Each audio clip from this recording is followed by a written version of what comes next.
Welcome back to Credit Nerding. We want to discuss today public records. Public records are a perennial issue on credit reports, tax liens, judgments, bankruptcies. There's a little known information that is out there. I covered this in a shorter video, but I just want to expand on it and let you kind of understand what's going on. There's a simple way to get public records deleted. In 2015, the credit bureaus was sued by the Attorney General of 30 states, and New York joining made it 31 states.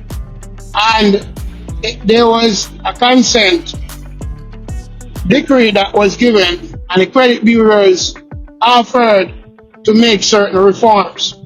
And one of the reforms that they made that was huge was in respect to public records. By the time we get around to 2016-17, a lot of public records fell off people's credit report that was there without them disputing it. And I know that a lot of people might see this fall off and didn't know why that was the case, but I'm going to tell you why. And this is a method that you can use to delete off public records. In the decree, part of the stance that was taken by the credit bureaus, they agreed as part of the settlement that any public record that is not updated within every 90 days, that's grounds for it to be deleted, because the public record must reflect accurately in the credit report, because public records are put on our file only when they consist of derogatory information. So in order to protect the consumer, they have to make sure that that information is being reported accurately. How you get off the public record is look on when it was last updated. Once 90 days pass and it's not being updated, you can use this provision to get it deleted by letting them know, reminding them of the agreement that they have agreed to delete public records that are not updated every 90 days. And once they actually see, that's supposed to be grounds to get it deleted. And when I say see, once you can show them that this has not been, I dispute the accuracy of this, furthermore, it's not been updated in the last 90 days. So as a result, this falls within the purview of the agreement that you have to be deleted, because this is not reporting accurately. And remember, and if they don't do it, then you file a complaint with the Attorney General and get it off. That's how you get out of the public record. Another way how you get out of the public record, in this same agreement, there are certain information that must be present when the public record is being added to your file. And if they don't have that information, then the public record must be deleted. Bankruptcies a bit more have more of this information, that's why they're a bit more challenging. But tax liens and judgment a lot of times doesn't have the information. That is why individuals saw these things in the last couple of years after the decree was made and the agreement was reached, fell off. Once your social is not linked to the public record, it got to go. Once certain other identifying information is not straightforward with the public record, it got to go. How do you get this information? Find out who they get the public record from. A lot of times it's gonna be LexisNexis. A lot of times, and LexisNexis dominate. They're not the only one that supply. You have Data Broker and others that supply. But once you request a dispute of the information, they must tell you the source of the information, the only information that can be in your file.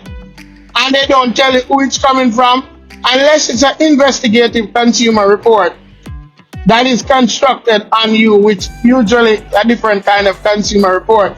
They don't have to disclose the source that they use to corroborate the information to verify your character, mode of living and such. And this kind of report is only used for certain specific case. A lot of time it's used for employment purposes. Every other source of information that is in your credit report or your consumer report, a consumer report is more than just a credit report. Credit report is one type of consumer report. They must tell you who supplied them with the information. Once they provide that, then pull, if it's a credit bureau, ask them to give you your credit file. And ask them to disclose to you where they get the information and you dispute it with them. Once you see what they have in the file, if they don't have your social and it's tied to the public record, and better yet, if you want to even take it a step further, I'm giving you a whole lot of game here in dealing with this. I'm giving you a whole lot of game. Once they have it, the credit bureau, Lexus or whoever, ask them to give you what are the identifying information that they use to match that to you. Even though when they actually get the data, giving you a lot of deep information here. When Lexus get the data, they usually just pull the data raw and ship it to the credit bureaus, and the credit bureaus match it to the consumer. Lexus don't match it to the consumer. It's the credit bureaus after they buy the data do that.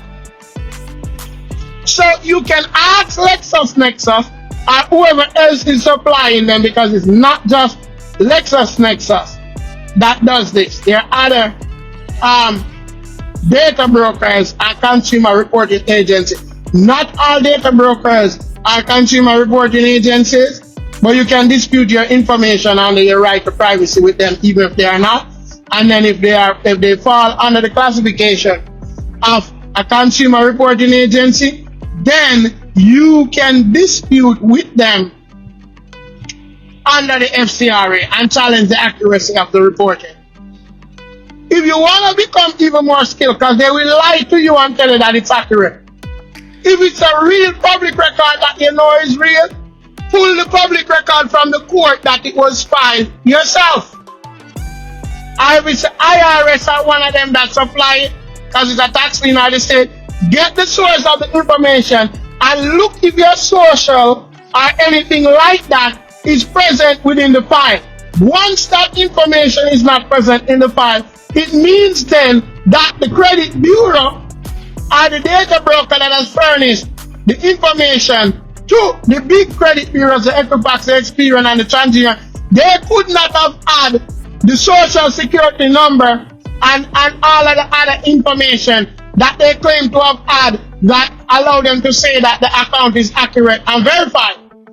Once the court redact that information, if it is a part of the case, because a lot of times part of the requirement within the court that certain personal identifying information such as social security number and the like must be redacted. Sometimes the court is careless and don't do it, but get the record from the court, and if that information is in there, it means that they couldn't have added, and you use that to show that you contacted the court, but you don't send them the file.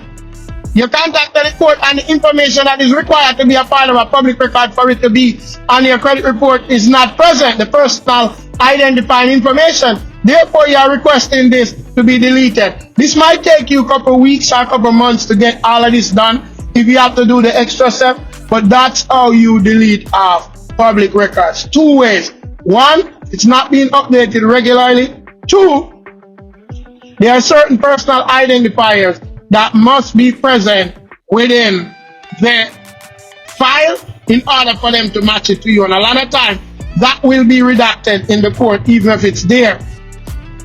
And you, if they're lying to you that they have that information, pull the record from the court yourself. Write the court, get the record. Sometimes you can pull it online through Pace or wherever else, and get the information and match it. And look if that information is in the public part of it, which a lot of time it's not going to be.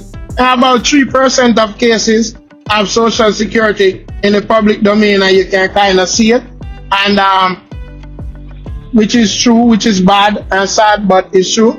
And then you challenge it from there. Alright, that's how you delete off public record.